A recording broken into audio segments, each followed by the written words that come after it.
occidentale, eh ben, pourquoi on ne fait pas appel à Sputnik V? Sauf que les Russes, effectivement, ont du mal à produire. Mais ils cherchent partout des usines qui peuvent permettre de produire. C'est ainsi qu'en Italie, ils ont un contrat, effectivement, avec une entreprise italienne pour fabriquer le vaccin en Italie. Les Autrichiens sont en train d'essayer de conclure avec eux également la création d'une usine qui pourrait fabriquer du Sputnik. Et évidemment, Vladimir Poutine joue de tout ça avec tout l'entre-gens diplomatique, entre guillemets, dont il est capable. Il en a fait une arme. Même plus. Oui, mais on va y revenir là-dessus, effectivement. Je voudrais juste qu'on aille à Munich, retrouver le docteur Wolf-Günther Bernhardt. Merci d'être avec nous. Vous êtes médecin généraliste à Munich. J'ai une triple question. Est-ce que vous êtes plus téméraire que nous, moins regardant ou tout simplement plus prévoyant? Je n'ai pas bien compris la question. Est-ce que vous êtes plus téméraire que nous, plus courageux, ou est-ce que simplement vous êtes moins regardant, c'est-à-dire vous faites moins attention à ce qu'il pourrait y avoir dans ce vaccin? Ni l'un ni l'autre. On a compris notre douleur.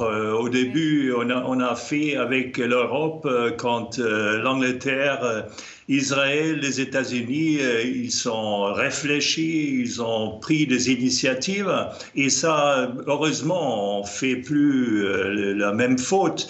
On sait qu'on n'a pas assez de vaccins, et ça encore pour une certaine longue période. Et on essaie d'avoir des vaccins qui sont tout à fait bien.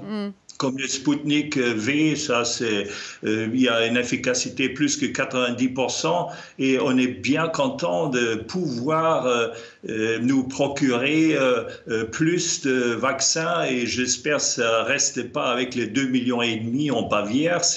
Merkel va faire un contrat aussi qu'on a bien plus. Et comme ça, on peut rassurer l'économie. Il y a moins de morts, il y a moins de déprimés, il y a moins de coupe de liberté, il y a plus de qualité de vie. Il y a plein de choses qui sont là-dedans. Le vaccin, c'est le seul remède qui peut aider. Alors, on est d'accord que ce vaccin sera acheté en Allemagne quand il sera validé par les autorités sanitaires, ça on a bien compris. Moi, j'ai une question pour vous, docteur. Je voudrais savoir ce que dit la population de ce vaccin. Parce que vous savez, en France, on est très méfiant. On n'a même pas forcément toujours très confiance dans les autorités sanitaires. Est-ce qu'en Allemagne, on a confiance dans les autorités sanitaires? Si les autorités disent « oui, ce vaccin est bon », est-ce que les Allemands iront se faire vacciner avec Sputnik? On va voir. Jusqu'à maintenant, les gens, ils n'ont pas tellement une grande confiance dans les autorités, parce que justement avec AstraZeneca, c'était un aller-retour.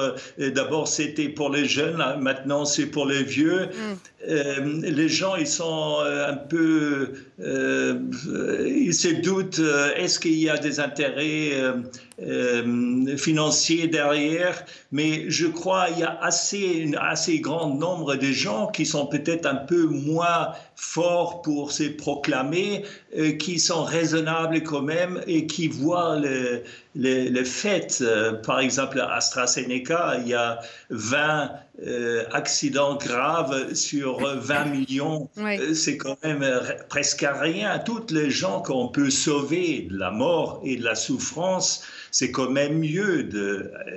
C'est à peu près comme vous avez un accident atomique et vous voulez absolument de Mercedes neuve pour prendre les gens et sortir de là. Mais on prend tous les véhicules qu'on peut attraper, même si pas très sûr, mais situation d'urgence, aider les gens. Merci infiniment d'avoir été avec nous, docteur. Notre docteur ici en France, qu'est-ce qu'il faut penser de ce vaccin? Est-ce qu'on a des infos d'ailleurs sur ce vaccin? Est-ce que vous en avez, les médecins? Bon, d'abord, la Russie est un pays sérieux. Et la recherche russe, ma foi, a montré qu'elle était efficace.